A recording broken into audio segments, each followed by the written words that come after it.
Om.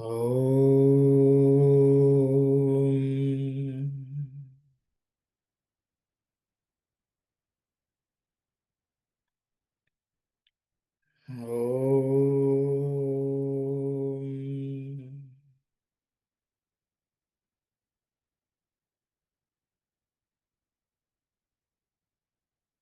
Om.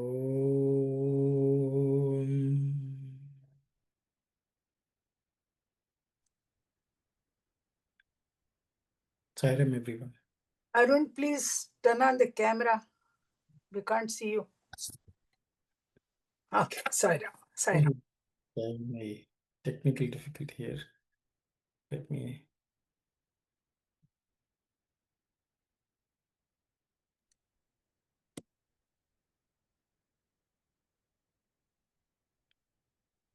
Sairam.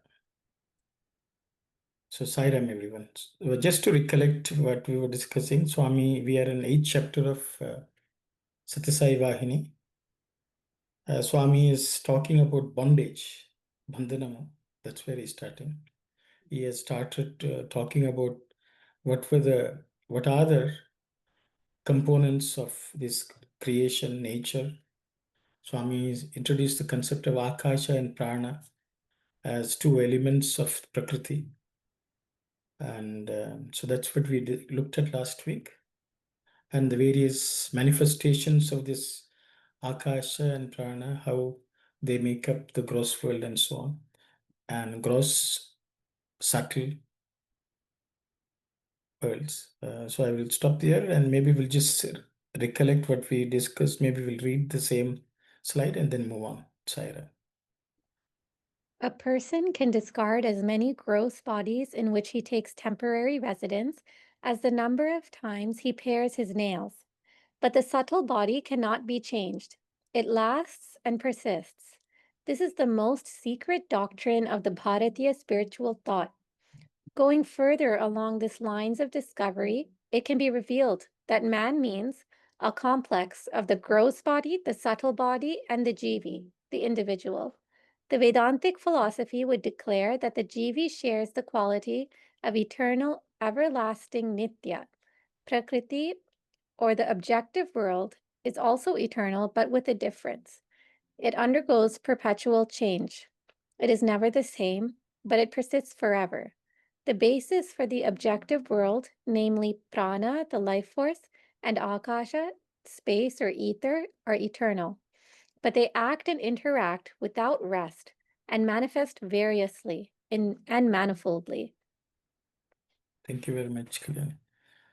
So we had discussed this reasonably in detail, I guess, last week. If anyone would like to you can discuss any point, please go ahead. Sairam. Sairam, Auntie.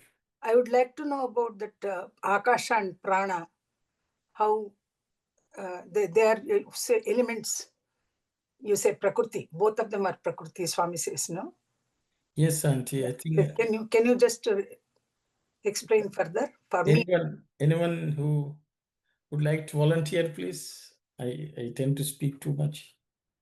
Sairam, so Baba said already, this Atma is different from Prana.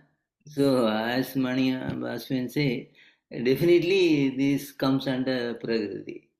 Both Prana and Akasha. Prana and what is that force? Prana and Akasha, yeah. Because it is totally different from Brahman, Atman. Auntie, if you want, you can just read the Telugu ones. Yeah. So that, the last paragraph, so that we can make. So that's the previous chapter also, Auntie. Yeah, previous chapter. She has to go back. Okay, Kalyani, are you able to go back? I mean, I'm. If others are okay with me, that I'll go. Otherwise, no, it's okay, and it's good. No. So that very clear for that, Yeah. First, Swami says, last paragraph I'll do. ఈ ఆకాశము వివిధ రూపముల నుండి చేసే శక్తియే ప్రాణము. So the power which creates various forms out of this akasha is prana. ప్రాణము స్థూల రూపములతో కూర్చునుట, మాట్లాడుట మొదలగు రూపముల్లో అభివ్యక్తమును. So this prana manifests itself as speaking or sitting in the gross body. సాధన ప్రాయమైనది స్థూల శరీరము. For accomplishing anything, what the means is the gross body. అది ఆకాశ పదార్థ కల్పితము. That is made of the substance of akasha or space. సూక్ష్మ శరీరము కూడా ఆకాశ కల్పిత పదార్థమే. The subtle body is something which is made of the substance of space, so akasha. కానీ అది అతి సూక్ష్మ రూపముగు ఆకాశ పదార్థము. That is something which is very subtle form of the akasha. అందు ప్రాణము యొక్క అత్యంత సూక్ష్మ రూపముగు చింతన వ్యాపారము కలదు. So there, the subtlest form of the prana is functioning, which is the thought process, thoughts. అధియూత దాటిన తరువాత మానవుని యథార్థ తత్వముగు జీవుడు కలుడు. Transcending that, the jiva exists beyond those. మనము ఎన్నో తడవుల తీసివేస్తుండినను మన గోళ్ళు ఎట్లా మన శరీరముతో అభిన్నములై తద్భాగములై ఉండునో అటులనే స్థూల శరీరము కూడా సూక్ష్మ శరీరమునకు సంబంధించి ఉంటుంది. Just the way the nails which are cut however many times it grows back and is attached to the physical body, the same way the gross body is also attached to the sukshma or subtle body. Okay. So this was the sort of introduction, I think. So akasha is meant here as space, isn't that? Yes, some ether or space or whatever. I think in English we say space, but it is ether. What they call it, ether also. Swami, here akasha is sky element. It has written. Yes, I think that's the way it is. Prana is life force. Yes, auntie. So can we call this element akasha as matter? We could say, I think so, auntie. That's matter. Matter and energy, if we say. Yes. I think energy so. is prana. Yes. Matter is akasha, bhautika. Yes. The physical matter. Physical matter. Yes. But it's physical matter in the gross form, but it has subtle forms as well. Subtle form also. And Swami is saying there is no difference between that sthula sharira and sukshma sharira. They are together always. Yes. Just like our nails which grow even after cutting. So also this sukshma sharira and sthula sharira are together. Yes. Yeah. Then comes brother. So the what we saw last time is only the physical body is the nail of the subtle body. Subtle. Oh, you mean? Yeah, subtle body has some continuity, until it gets a full liberation. So, okay. As far as the subtle body is concerned, the physical body is like a nail. It changes, discards very often. Yeah, it expands. It expands and it goes on changing. Yeah. Sir, thank you. Yeah. Sairam Mantisaku, please go ahead. You have to unmute and speak.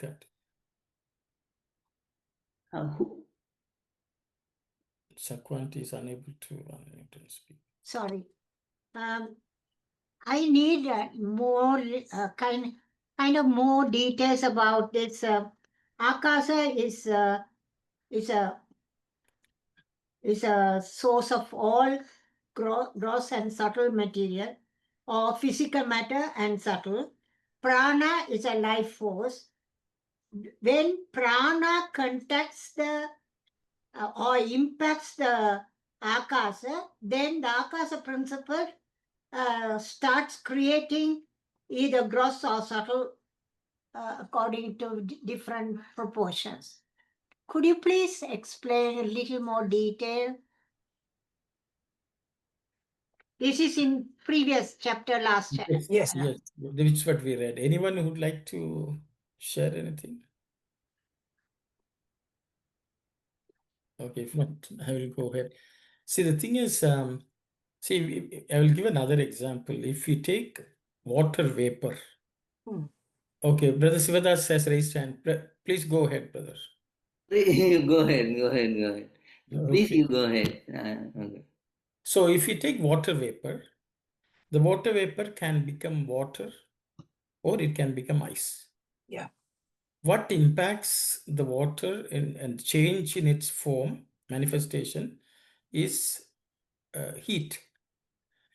The heat, when we say heat, the temperature is what makes something water vapor, or it makes it, it becomes ice.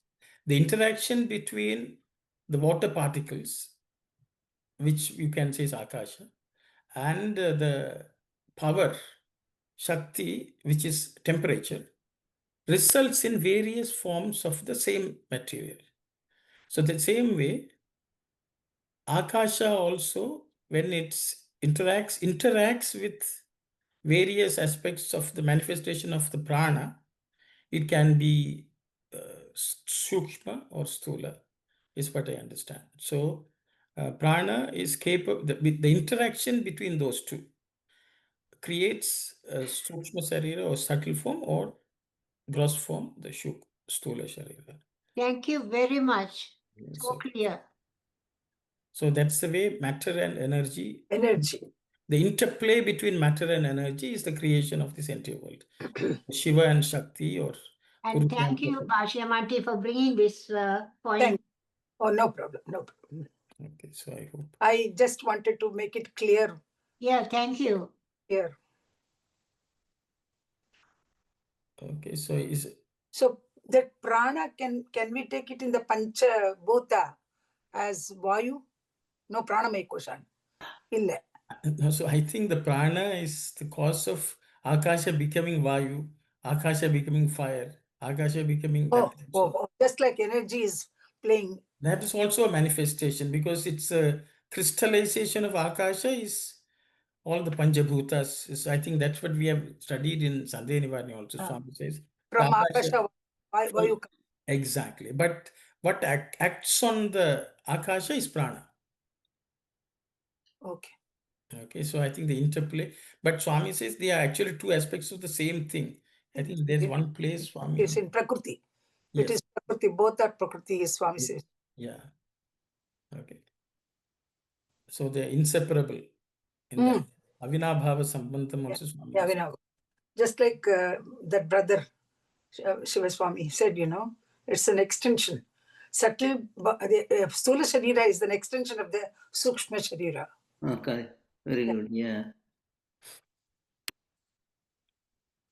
So then Swami is sort of coming into the next chapter, where he says the Stula body, gross body, we drop so many times. But Sukshma Sharira lasts longer. Yes, that's for a exactly. longer period of time. It travels. Yes, it travels, and its duration is longer than the gross body. Thank you so much, Arun. Sai Ram. Yes, Auntie. The Stula Sarira is a subtle body. It will last till the Jivatma or Atma gets liberated.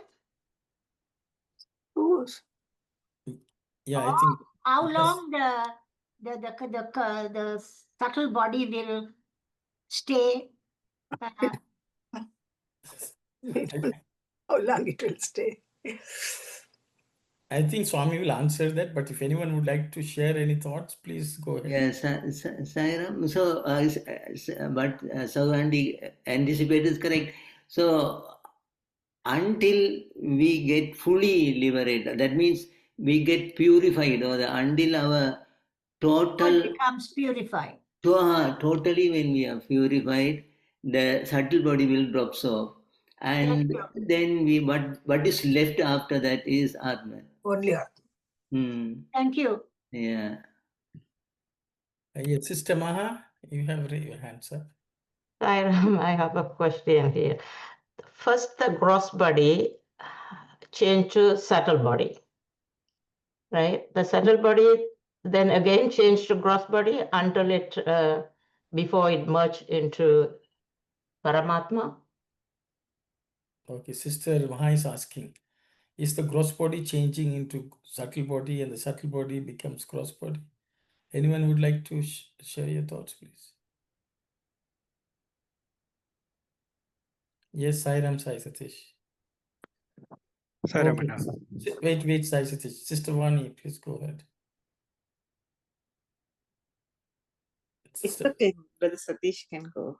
Okay, Sai Satish, please go ahead. I want to know, like, when you're in gross body, you make so many mistakes and something like that. So your karma is, you're doing more karma. In one point, you're changing gross to subtle body to gross body. In one point, the Jivatma has no bad karma. That is the time it will merge to Paramatma. So I want to know whether they switch until it merged to Paramatma. That is my question. Okay. Thank Sai Satish, want to go ahead? Sure, Anna. So in terms, we have three shariras or three bodies. So we have the Karana Sharira, the Stula Sharira, and the Sukshma Sharira. Sukshma Sharira. Correct. Thanks, Auntie. Okay. So we have the Atman, which is the Karana. Then we have the Sukshma Sharira, which is coming at the level of the mind sheet and so on. And then, of course, we have the Stula Sharira, which is the gross body. So what happens is when the person what we call as passing away in this world is more of dropping of the gross body. And at that point in time, it is always perceived by the five senses that the body has dropped. But what cannot be seen, which is beyond the five senses, is where the mind is. And so that is where the Sukshma Sharira still stays on with the Karana Sharira.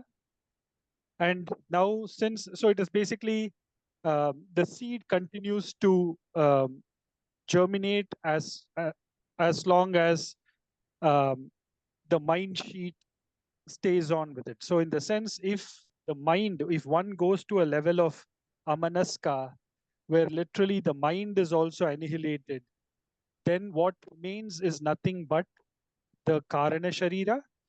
And no longer, so in addition to the gross body, the mind also should be annihilated in total.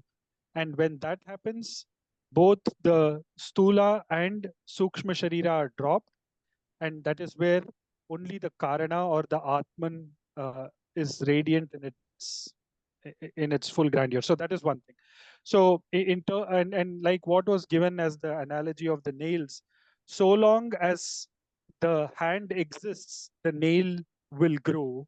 If the hand itself vanishes, then there is no nail coming forth. So that way, when the Stula or I should say, when the Sukshma Sharira, in this case the hand, vanishes, then the nail, which is the Stula, will also not come. So it is in that case, so as long as the hand is there, the nail will keep coming, because the fingers are there, the nail will keep showing up. So that is where the complete eradication of the mind, or literally being in a state of amanaska beyond the mind, is what comes into being for the first one. The second one, what you mentioned, Vani sister, is it the interchange? Sorry, I didn't get that one. So Sister Vani has not spoken yet. It's Sister Maha again. She just wanted to know whether when does her understanding is the Sukshma becomes Stula, Stula becomes Sukshma. They keep on changing. That was the way she phrased it. And she said, when does it stop? I think everyone is worried about when. How long?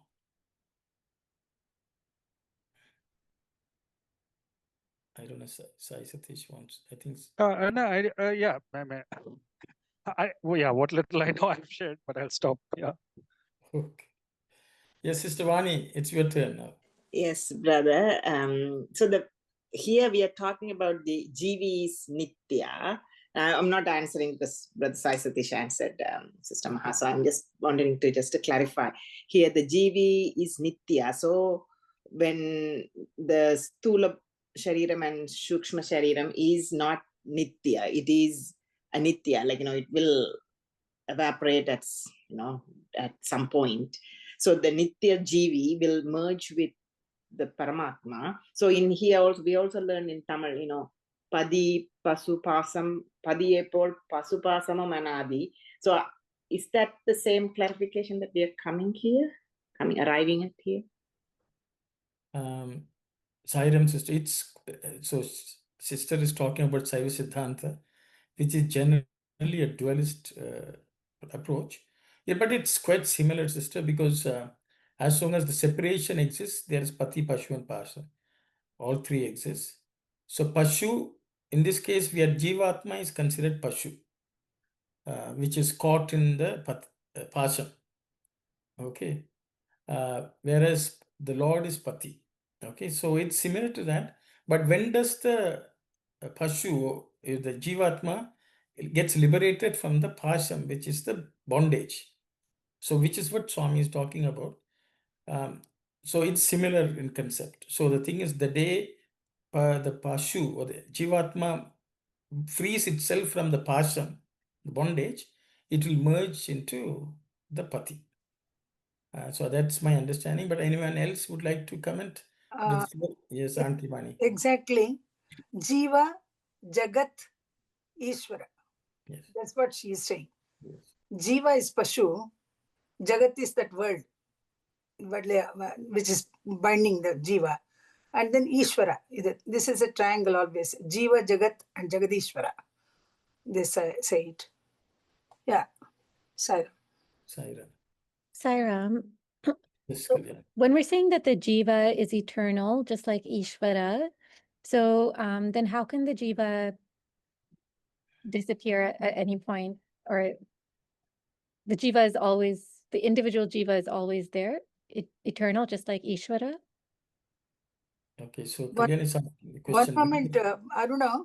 Yes. We have not read the Telugu part of this bondage. We read it, Auntie, but okay, we'll read. Why don't we read once? No, Telugu I did not read.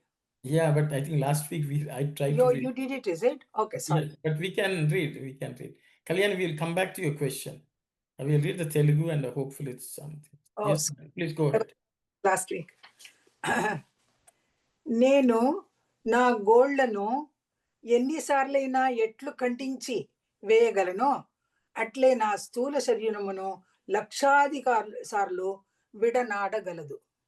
So just the way the nails are cut so many times, the same way the gross body also manifests and it can be millions of times. It is cut.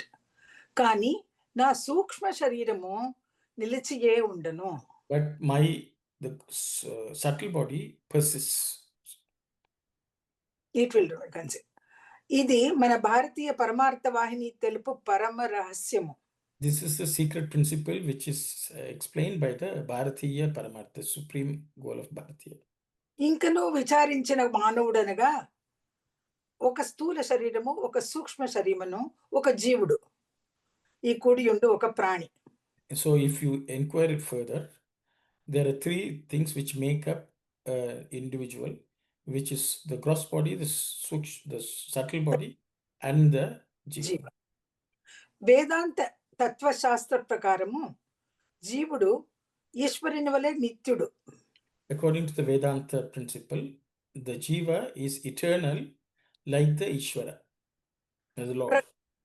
ప్రకృతి కూడా నిత్యమే కానీ మార్పులు ఉంచుచు నిలిచి ఉండును.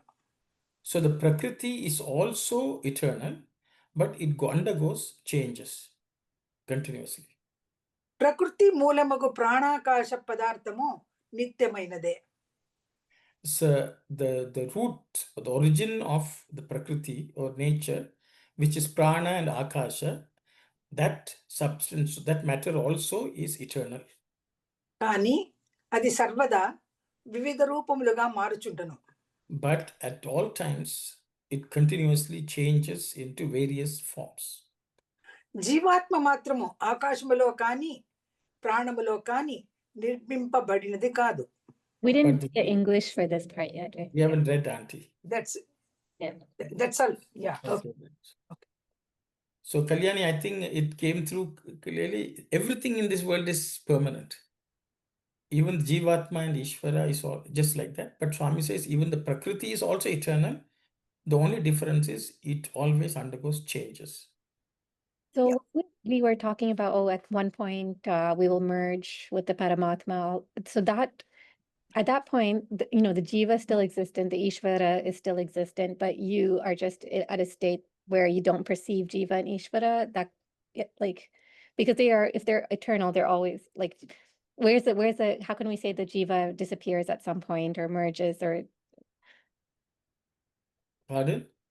like how can we say that the Jiva merges with Paramatma if we're saying Jiva is always eternal? Okay, so anyone who'd like to share your thoughts based on whatever we have read in the past also? Yes, Brother Sivadat. If you go down, you will see Baba is saying that what he says even currently is dualistic approach. So yeah, if you go down, you will understand. So he's talking about dualistic philosophy. So so Baba says we must accept this because everybody cannot understand that you are the Brahman, you are the Atman concept. Everybody cannot understand all of a sudden. So some people's understanding will be accepting these three entities like Ishvara, Jiva, and Prakriti. But ultimately, when the Advaitic approach goes, there is nothing like Jiva. Only existence is Brahman. So Brahman is everything actually. Baba is clearly saying in other discourses, only Brahman is there. And these other aspects are its manifestation of Brahman, if we want to say. But there's no Jiva or Isra. Only Isra is there. So when I am bound by the desires, then I may be called Jiva because I may be called. So Jiva is the what he called. Even we discussed in the Sandhya Nivarani in the long ago. No? So Abhas, everything. So it is stepping down. So when the Brahman in a lower state, it can be called Jiva. What do you say? But these we can't understand. But what only we must believe in Baba and the philosophy is that there's only one, and that is we. Yeah. Sairam. Yes, Brother Dasan. Yes, Sairam, brother. So we have to understand what is absolute, the Jivatma, the Atma, Paramatma. So, but we are in the body consciousness. So when you have the body consciousness, because of the Maya, we think we are the body. We are not realizing we are the Atma. So until you realize, until you connect to the Atma, then we have to go through those procedures, desire, detachment, and everything. Thank you, Brother Sairam. Sairam, brother. Yes, Auntie Mani, Auntie. Yeah. Both the brothers have said the same thing, but I will also put it in this way. Jiva, until it is trapped by body consciousness, it is Jiva. When it leaves, when it separates itself from the body consciousness, when it identifies with the Atman, it is Atman. There is no difference between that Atman and the Paramatman. The Advaita approach, if we take, it is nothing but there is no difference. Brahmatmika Ekavadam, that is always given there. So when we are only an amsha of that divinity. So when we identify ourselves with that super consciousness that is Paramatman, we become one with that. We are already one. Atma is nothing but Paramatma. So we discover ourselves that we are not this body, we are not this Jiva, we are that Atman, Paramatman. Sairam. Thank you very much, Auntie. Sai Satish. Sai Ramana. When the akara of ahankara goes, then I think only aham stays. I think that's the where absolutely the small I is gone and only the capital I remains. So any form or anything that keeps the akara keeps the Dvaita Bhava. Anything that takes away that akara of the ahankara, then I think it's just the one absolute. Then there is no distinction between the Jivatma and Paramatma. Sairam. Thank you very much, Sai Satish. Yes, Auntie Sakku. This is just my understanding. Atma is a sparkle from Swami, from Paramatma. And when the Atma realizes its own nature, and through the sadhanas and various spiritual practices and understanding, it will eventually understand, it becomes purer and it becomes complete. At that state, it is equivalent to Paramatma state. So the Jyoti of your Atma will merge with the Paramatma Jyoti. That is has to happen because that is our hope. Thank you, Sairam. This is my understanding. Thank you very much, Auntie. Anyone else has something to say?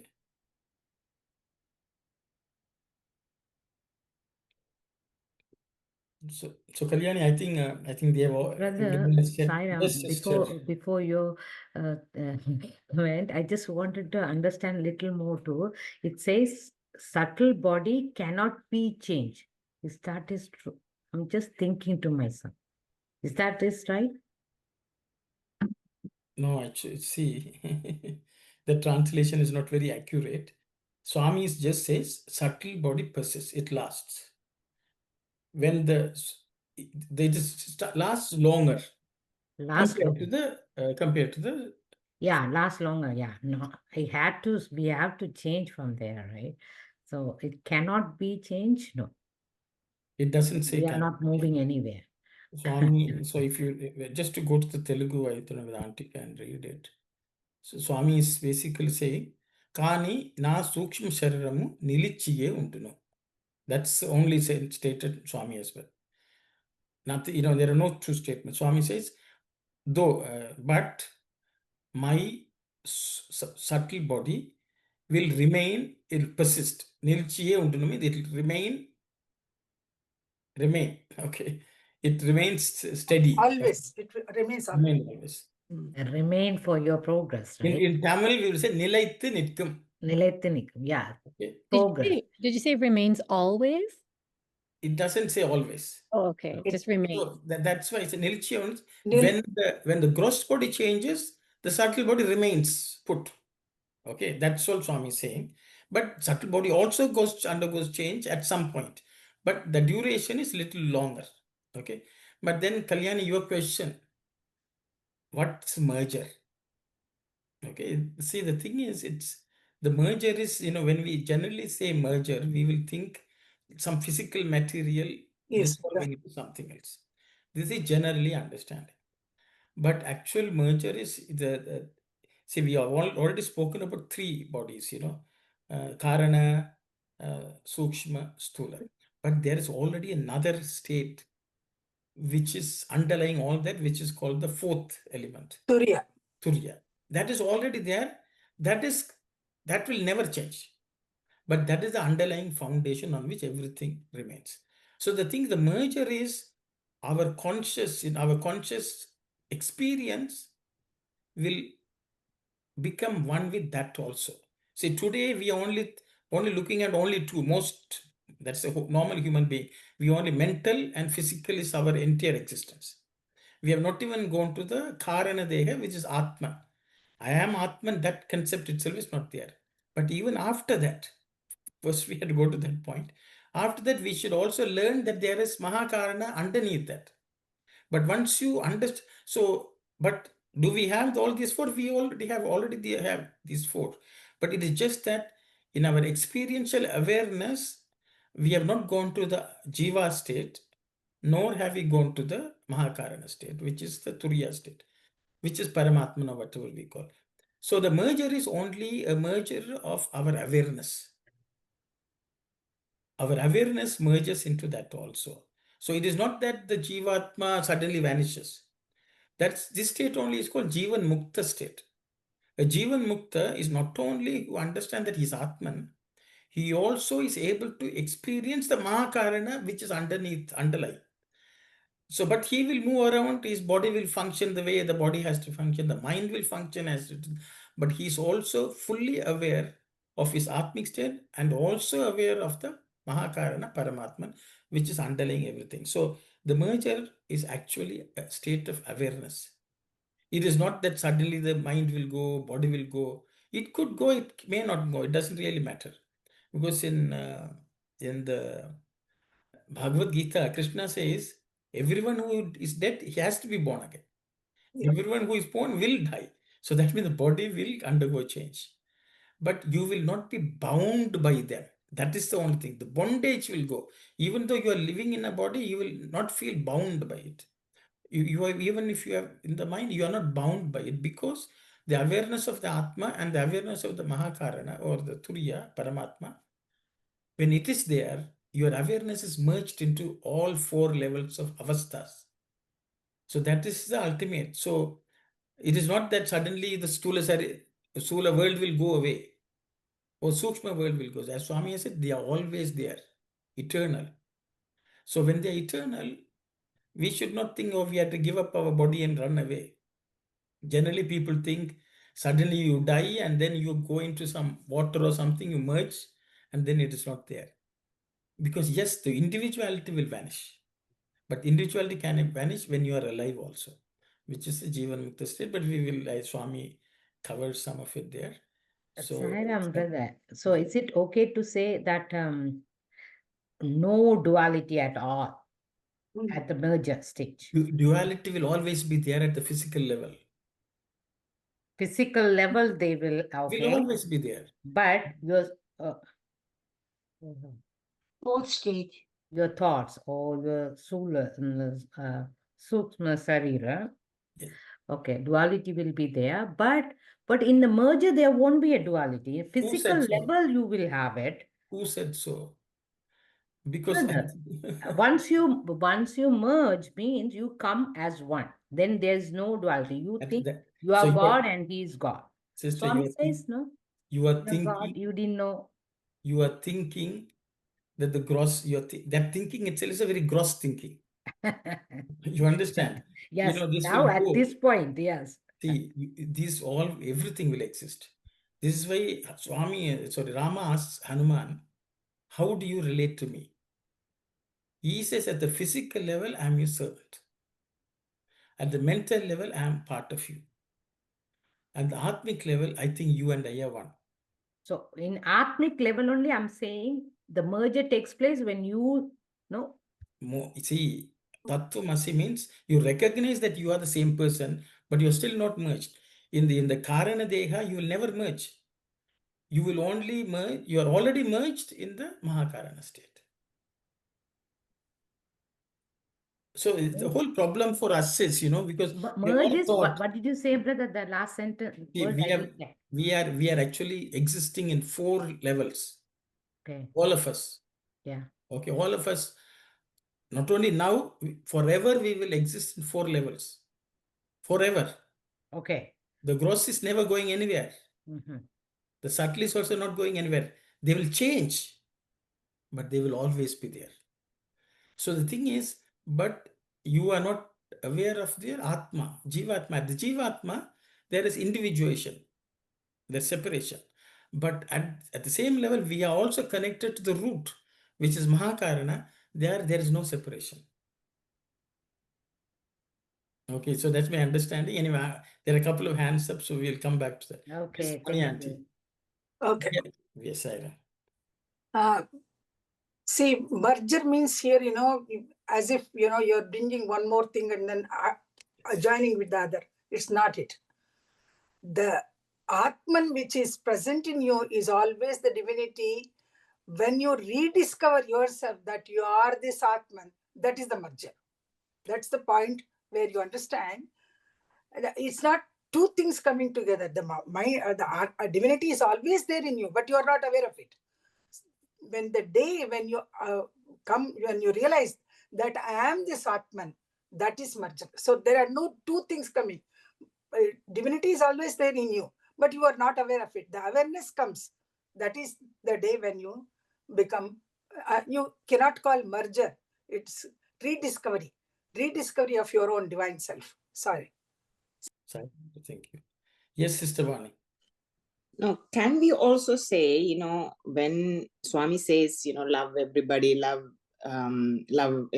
we have the love for God and we also see God in everybody. So we should love everybody and see God in them.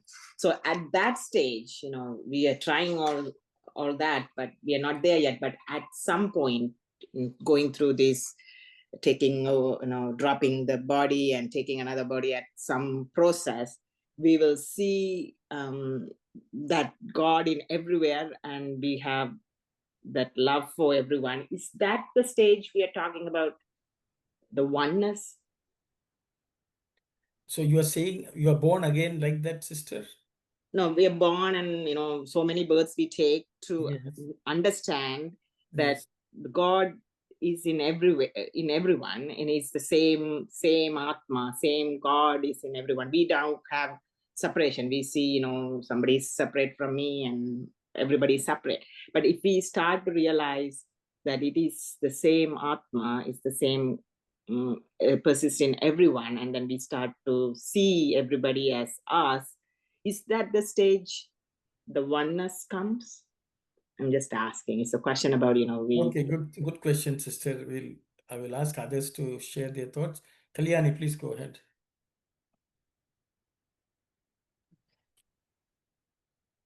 This is just a follow-up. So, like, for example, we just said that the jiva is beyond the stula and the sukshma. There's an individualized atman, that's the jiva.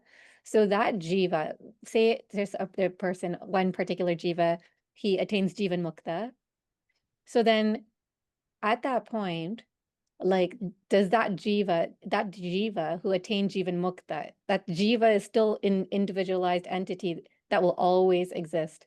So where is the concept of jivan mukta? Because if that jiva is always going to exist. So the thing is, mukta is liberation from thinking that you are separate.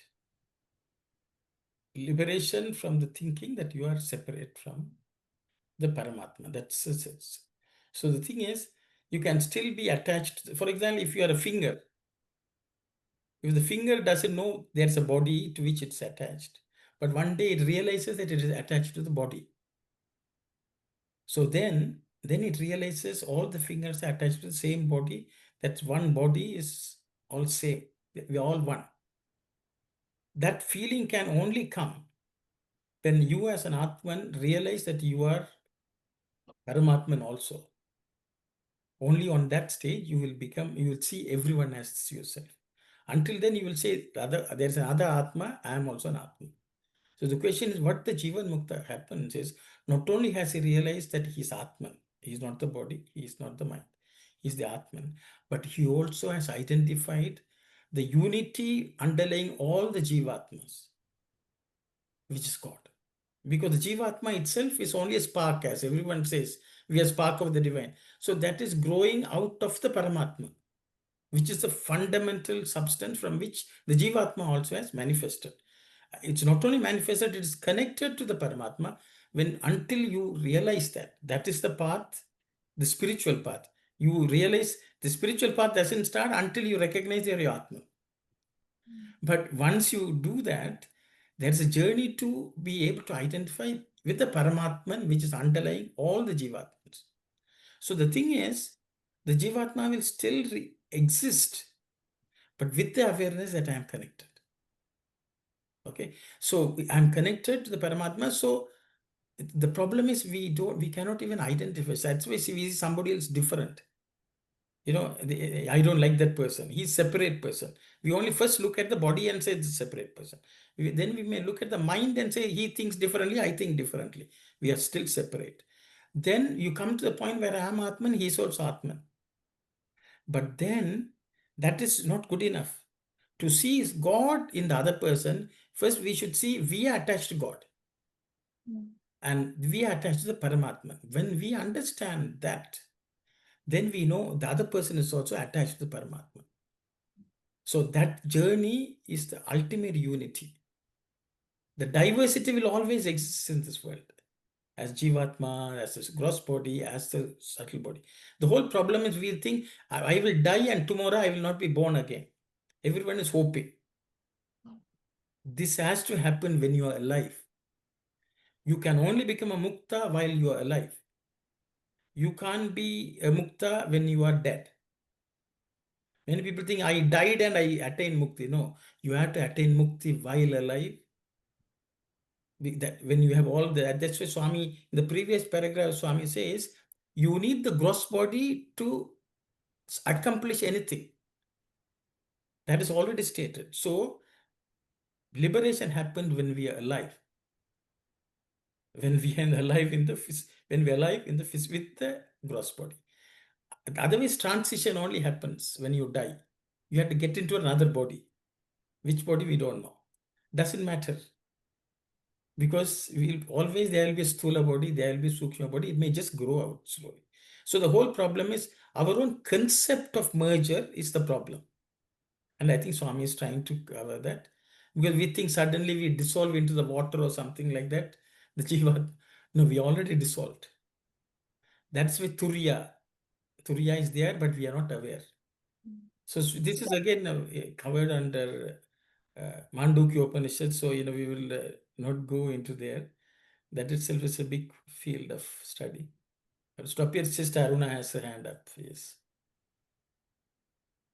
Before me, Sakku auntie, please. Okay, Sakku auntie, you are first. Yes, Sai Ram. When you taught us Dhyana Vahini, you said when we are chanting Omkar, the fourth stage, that is Turiya stage, is very important as much as the other three stages. Now, this fourth stage, could you please explain it when it comes to the spiritual journey? Can you explain to us in a deeper meaning? Just now you mentioned about the Turiya stage where the changes happens. So could you please explain? Thank you. Chairamanti, I will see whether others can also shed light. Yeah. All of us study together. Yes, Sister Aruna. Yes, brother. I think I shouldn't be asking this question at this point of time, but I wanted to understand. Now we are talking because that's I was thinking this for a period of time. We are talking about spark. We are spark of divine. Now we are talking about we have to realize the Atma, and we have to merge with that. Now my question comes: what is your saying about Atma? Like, I know it's permanent. In words, we know this is permanent. It doesn't undergo change, and it's a spark of divine. But now we have to realize what we have. How we are going to realize it? What way you think that you are part of divine, or what way your thinking will go to understand that? Just so when we are, it's a good discussion, but if we understand only, it will be nice, kind of. I wanted to leave it for the discussion on that too. Thank you, Sai Ram, brother. Sai Ram, sir, thank you for the question. Yes, Sister Shivani is going to answer. No. I don't know what I'm going to say. It was like the discussion which started a few minutes ago, but just putting a thought based on the learning so far in a couple of years is that when we say about the merging, about the Jivatma, my understanding is everything is at the mind level. Everything is just when we are merging the equanimity, the oneness is all in the mind. The body doesn't go through when you're Jivatma. Anything is body, Jivi is Jivi, the way they live. And also one thing which I guess I recently said in some context, that even if you merge or you are at that level where you see God in everybody or yourself, what I have learned, I think it was last year, still you have to go through the sadhana to keep staying at that stage, because you can slip very easily, but the sadhana has to continue to be in that state of merging to equanimity, to oneness with that Lord, to have that connection all the time, that you have to continue, not just one time you realize, okay, I see God in everything and all of that, but that sadhana will keep you at that state all the time. Just putting out there. Thank you very much, sister. Yes, Sai Satish, please go ahead. Hi, Ramana. So the thing, Swami gives an example. He says a dog gets into a hall of mirrors and it starts barking, and it sees all the reflections come in the mirror also start barking. And now it thinks there are many, many more dogs. So it gets all the more agitated and it starts hitting the mirrors. And then when it hits the mirrors break. And then that creates more reflections of the same dog, which are again barking. And so finally the dog, it increases the barking, and the number of reflections barking back at it also keeps increasing. And finally it runs out from that place because it perceives that there are too many dogs out there that are completely different from what it is. And that is where complete diversity happens. But in the case a human walks in and they see themselves in that mirror and they enjoy their reflections in different parts of the mirror, they see that it is their same self that is getting reflected in all of those. They smile at it, they enjoy it, and all of that, and then they come out with a different perception, finally knowing that it is the same unity, or whatever was perceived as the images is but themselves that was seen there. So that is where in terms of the wave, the jiva realizing that it is always part of the ocean. So every wave that emerges from the ocean falls back into the same ocean. And as long as we keep looking at the waves, we see the diversity of every wave being different from the other. But the inherent unity is that it is emerging from the same ocean.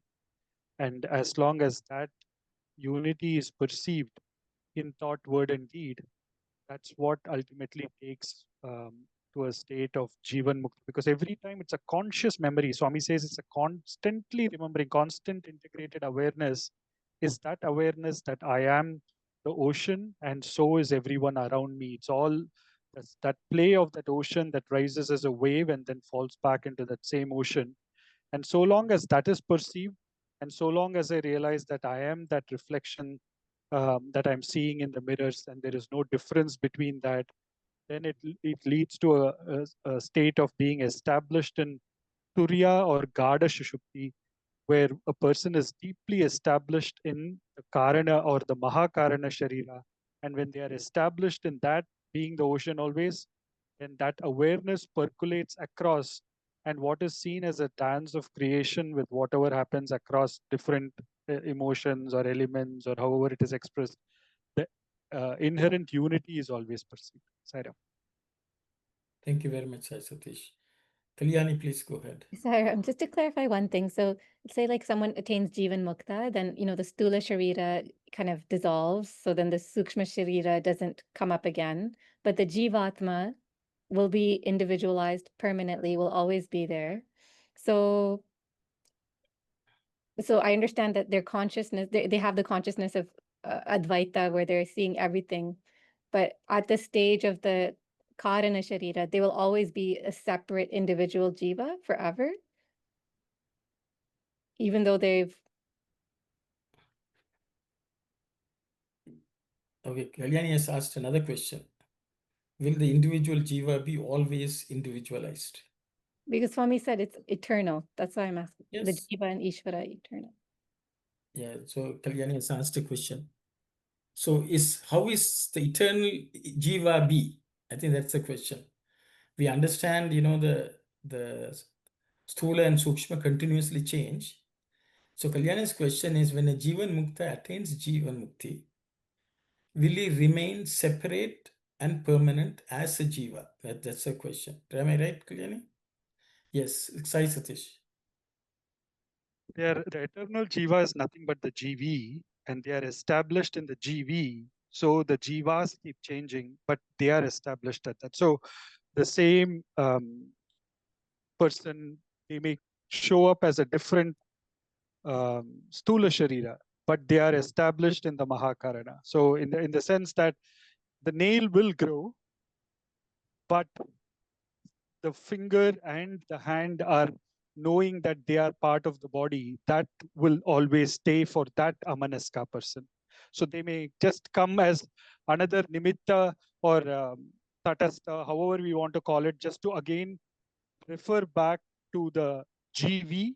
So the outer part of what the stula is there, it may change. It's the same Rama came as Krishna, came as Swami. So it is the same who came back again and again. There, of course, the stula changed form, but the Mahakarana in which they were established was always the same. Sairam. So yes, so Kalyani, your question is the Krishna remained as an individual jiva and came back as individual Rama? Okay, did they undergo change? That's the ultimate question, isn't it? You think Krishna, if you take an avatar, did the same Krishna come as, so did he remain separate and came as Vishnu, as Rama, or Rama came as Krishna? Is the question you're asking. So maybe after Rama Avatara, where did that individual jiva go? Because it came back after so many thousands of years. So I think similar question is, where was that GV? If you want to say, because if Swami had taken avatar, that's also a jiva. Within that body, that's a jivatma. So your question is, will that remain and it will go somewhere? Or will it remain forever the same? Okay. So my understanding is, as Sai Satish said, once you lose attachment to the body and the mind and you don't identify, when the one incarnation ends, that Jivatma again is only absorbed in the Paramatma, that it may come back again as another wave, avataric wave, but it is not bound. So the only difference between Jivan Mukta and a normal person is we feel bound by the body and the mind. As long as you're bound, you're stuck. So that individuation always remains through multiple births. Okay, whereas a jiva who has completely detached themselves from the mind and body, who are amanaska, as Sai Satish mentioned, they no mind. They are absolutely no vasana less. That jiva again merges into the ocean and again can manifest as an avatar.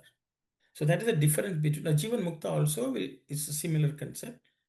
They don't have any vasanas left. So once the vasanas are not there, the wave basically goes back into the ocean and again comes back as another wave.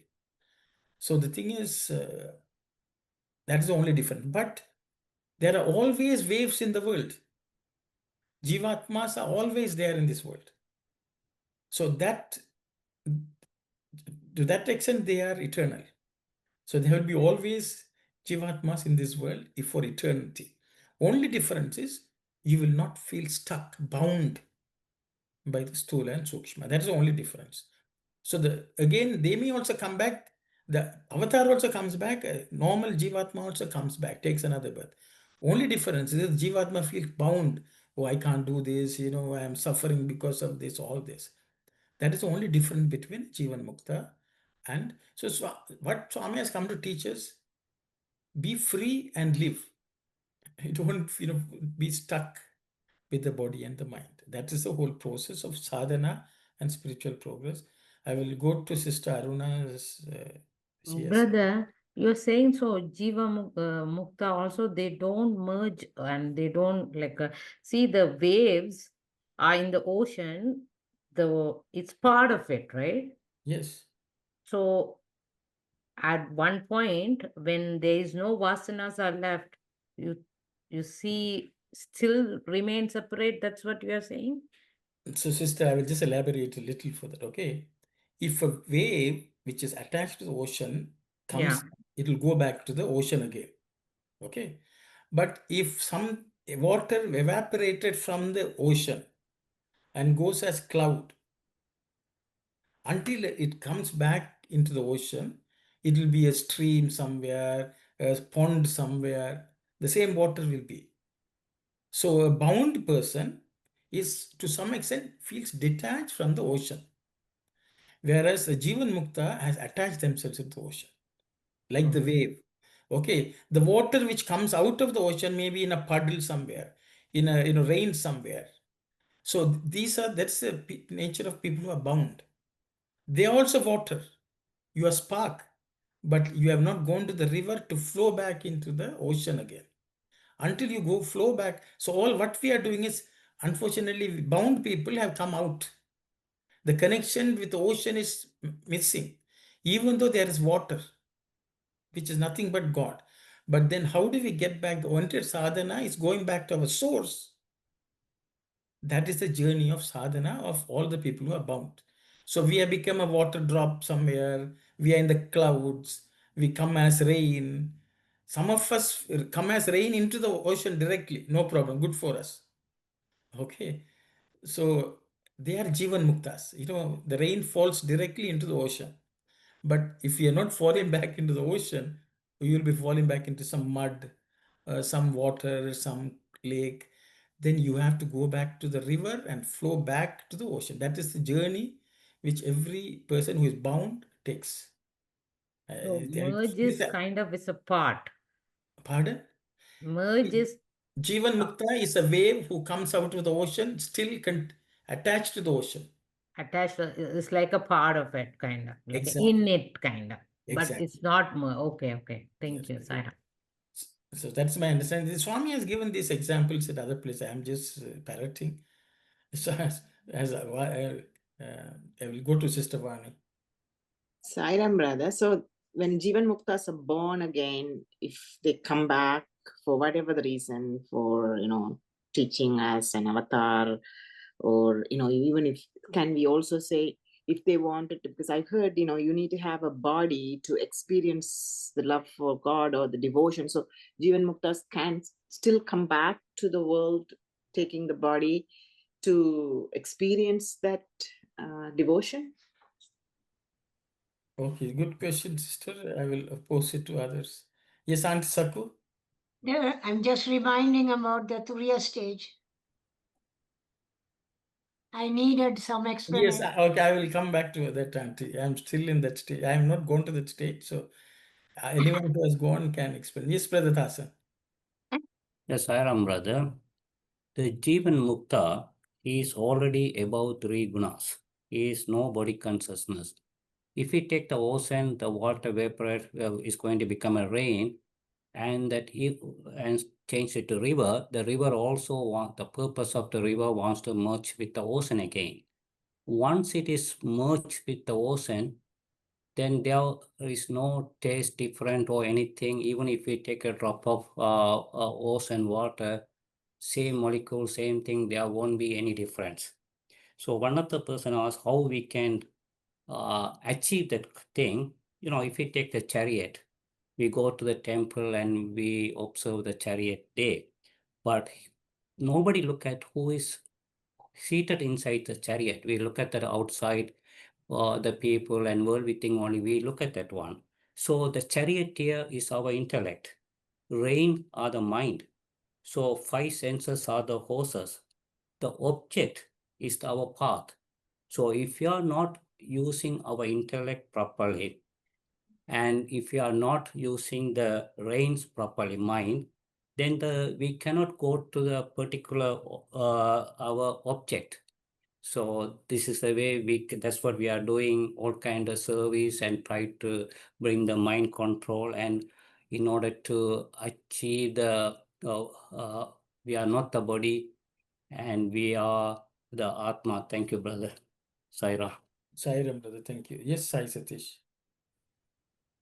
Sai Ramana, I was just going to tell for Sister Vani's question that out of the immense love that the ocean has for the waves or the puddles or whatever that is, the ocean decides to manifest again as a fully conscious wave.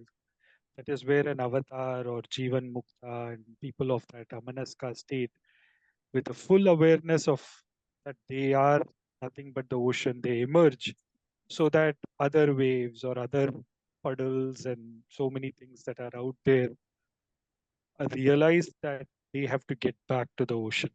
So from the point of view of basically avatars or Jivan Muktas, it is more to come, like what Swami's, I think Howard Murphy asked Swami about this dream and all of that. And then Swami says, yes, I am the dream lion who comes in that dream to wake you up.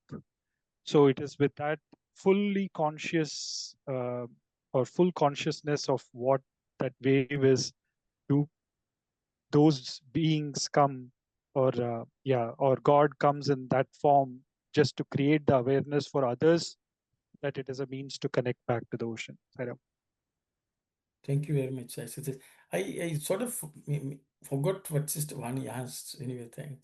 Sister Vani, what was the question? Sorry. No, I was asking if once you reach the Jivan Mukti stage, if you're coming back to the world, taking the body, what would be that purpose coming back to the world? Why can't they just stay where they are because they reached that stage? But now Brother Sai says if they are an avatar and they want to remind other people that there is this stage and, to lift them up.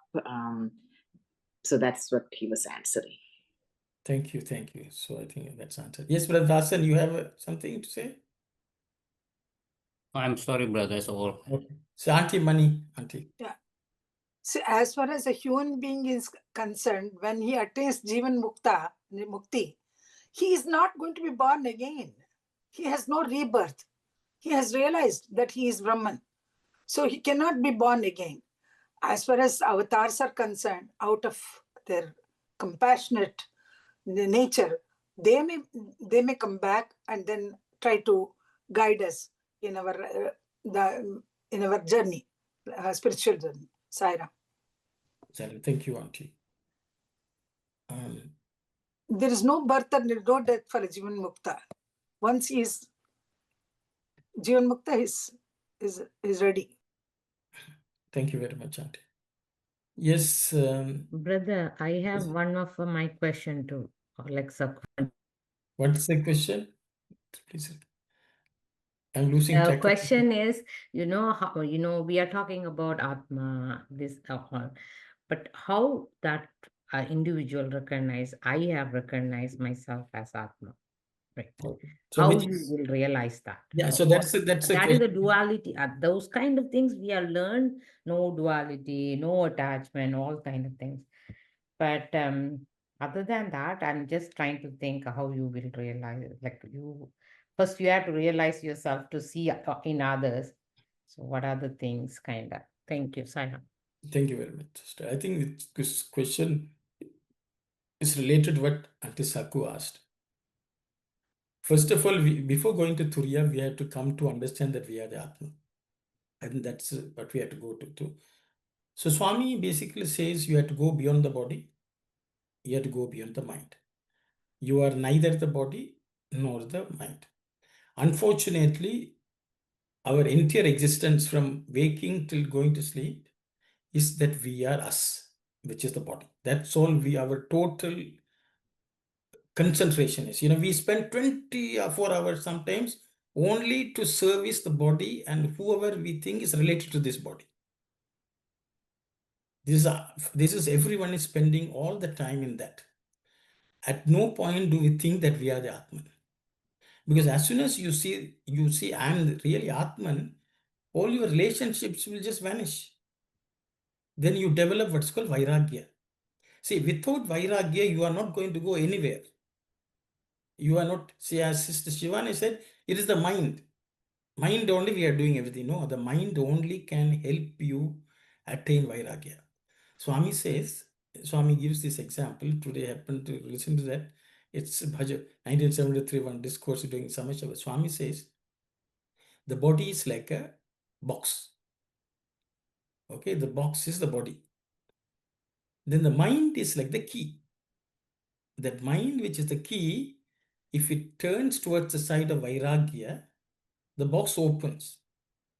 If it turns toward the world, it's bound. Okay, so the mind can be used to unbind ourselves. That's all the mind can do. As soon as that happens, the body opens, the box opens, and within that there is vijnana and ananda. Okay, so the thing is, the mind can only reveal that it is nothing. So that point, so the until we get to that point, we have not even recognized that we are Atman. See, every day when we get that, if we think we are Atman, we will not look at our relatives, family members as something very important. We will say, oh, I have come, I have my duty, all that we say, which is the body's duty. Okay, we pay all of our attention. We have to earn so that this body can be fed. We can, we can feed our family members. Everything stems from only the body, which is okay. But the problem is, if we spend our entire life in that, we are only living at the level of the body. Okay, then leave the body. Okay, you have attached. Then the mind also has its own attachments. I like this, I want this. Then you find even your family members coming in the way. I want to do, but they are in the way. So that becomes totally selfish. So that is the world of the mind. Between these two, our waking, sleeping, and dreaming state is left. The day we get out of that and we realize we are Atman, what does it mean? We had first work on that. So as Sakwandi asked, Sakwandi, I'm struggling with that. We will come to Turiya after when I get there. So that's all I can say. But that itself is a huge challenge. When we wake up, we think, oh, my child, my wife, my husband, we have to do this, I have to get, if I don't have money, what will happen to my family? This is our whole entire Dareshana, Daneshana, Putreshana, Swami say, it's attachment to all this. We have to get over this. That is for that only, hopefully, sadhana. Swami will say, think of me at least 3 times a day. Swami, we don't have time for that. Swami will say, just 2 minutes, think of me. So, So brother, a question. When you have remove all attachment, nothing, so once you wake up, what is your thinking like? I'm just trying to understand. What is your thinking like then? Oh, so, only the Lord, but Lord has to do the service, right? Your karma will, your action will be there, right? What kind of action you will engage in? who? Brother, after you Who should engage? say Sister, we have no attachment, sister, nothing, who should engage in the action? the body. Huh? You have given a body. You will, until you are in this world, you are engaged in action, right? That's my thing, right? What action? See, the whole problem, sister, Okay. Swami says we are spending all of our time and resources on ourselves. Swami says, you know how much time and resources we have to spend on the rest of the world? Swami has given a number also. Swami says 50% of our time, our money, our resources should be spent on the rest of the world. So that's what we are going to focus on. Let us start there. See, if I bring home so much of money, 50% of that belongs to the world. I have 12 hours of waking time, 6 hours belongs to the rest of the world. If we can live like that, then we have recognized that we have a duty to the world as well. We always talk about duty at home, but our home cannot exist without the world. Are we sharing 50% of whatever we have with the rest of the world? First, let's do that. Okay. So that way we will go beyond our body. Because now 100% is given to the body. We will say, I have to serve my husband, I have to serve my child, I have to serve my... This is where 24 hours is spent. So first things first. Let us just get over that. But Swami is just saying, all these are coming down.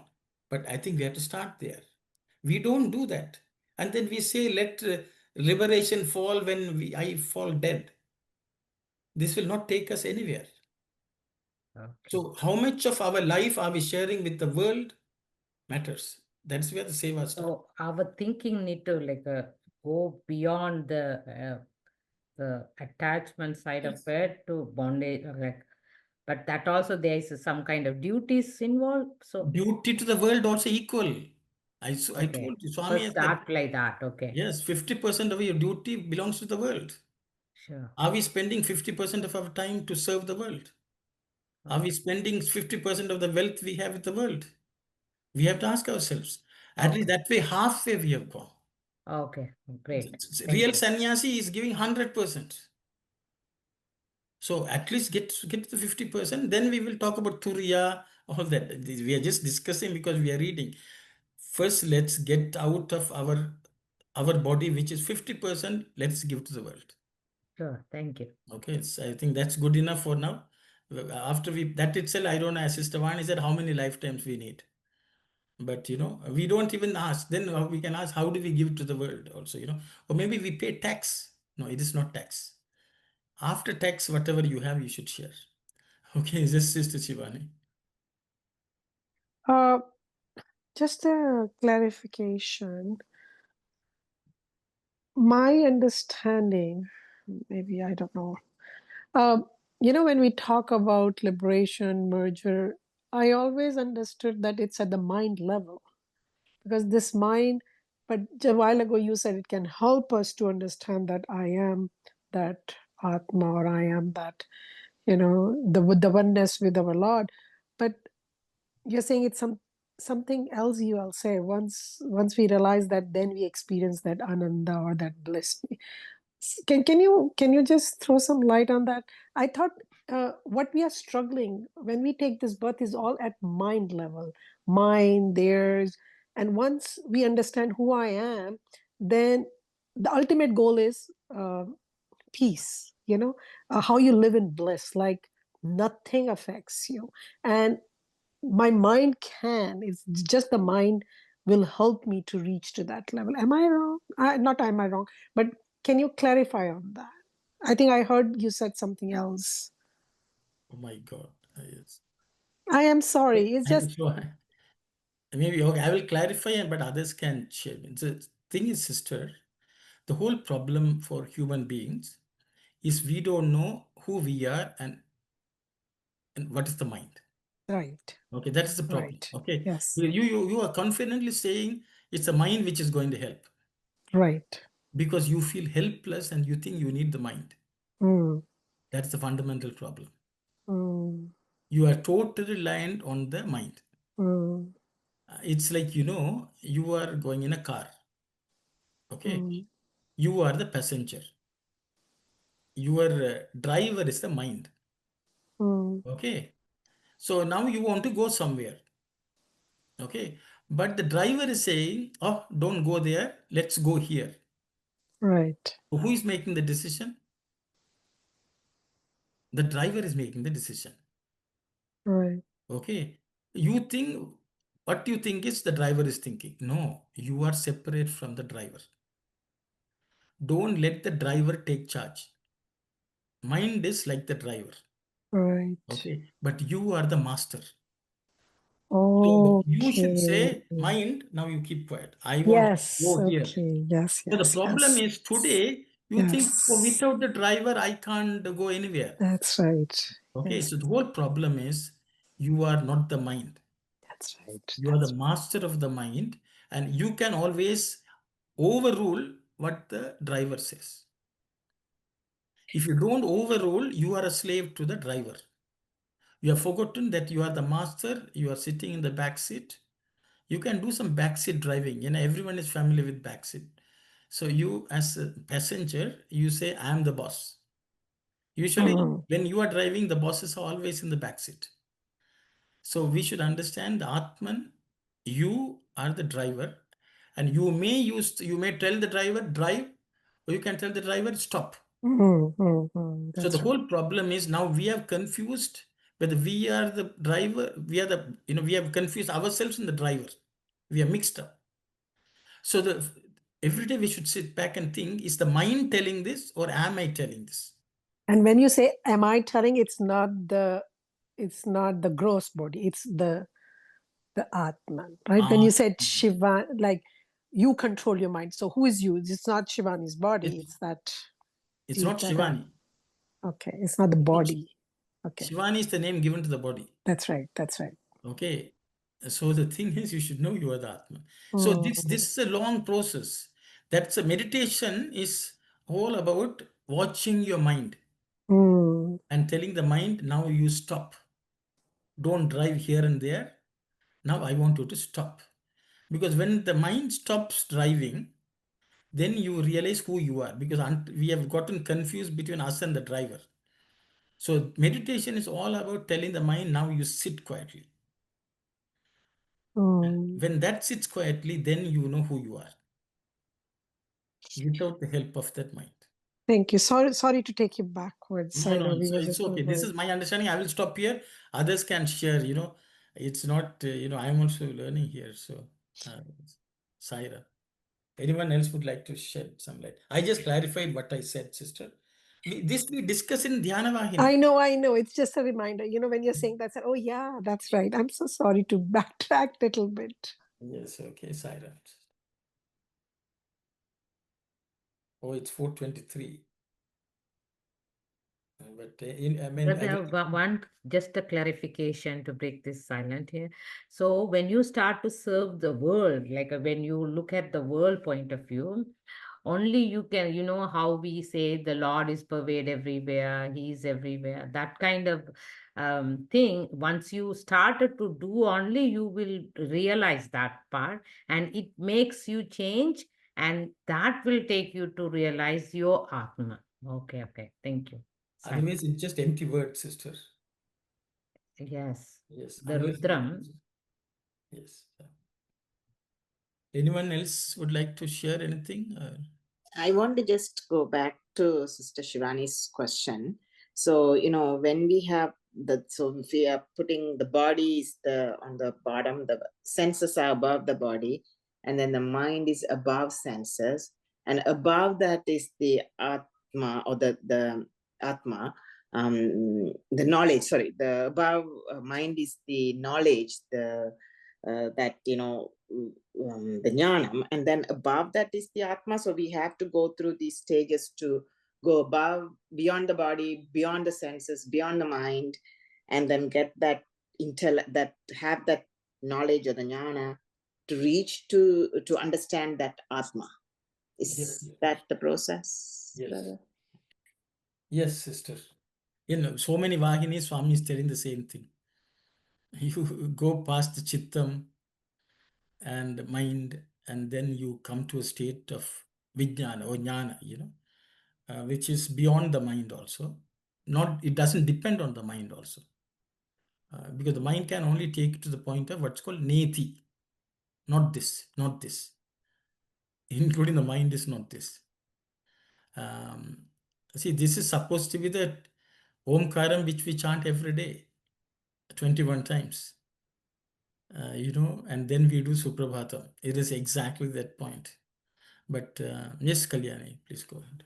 Well, Saram, when you were saying that Swami said you should share half of yourself with the world, so I guess wealth would mean like donating for good causes, that kind of thing. But in terms of time, is it like just physically serving others, or also this kind of study as well, or anything which benefits the world, not for your self? That's all.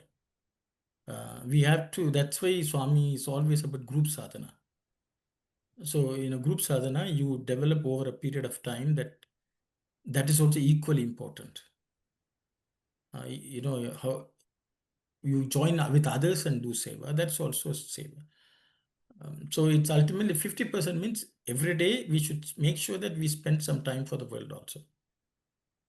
Okay, so It's something like, I guess, going to study circle, it benefits you, but also benefits the world at the same time. exactly. But the purpose should be benefiting the world also. Purpose of the study circle. Okay, Right. I will come and then I am going to attain liberation. Is again the body thinking I am attaining liberation. So I think whatever we do, there should be benefit coming out of it for the world.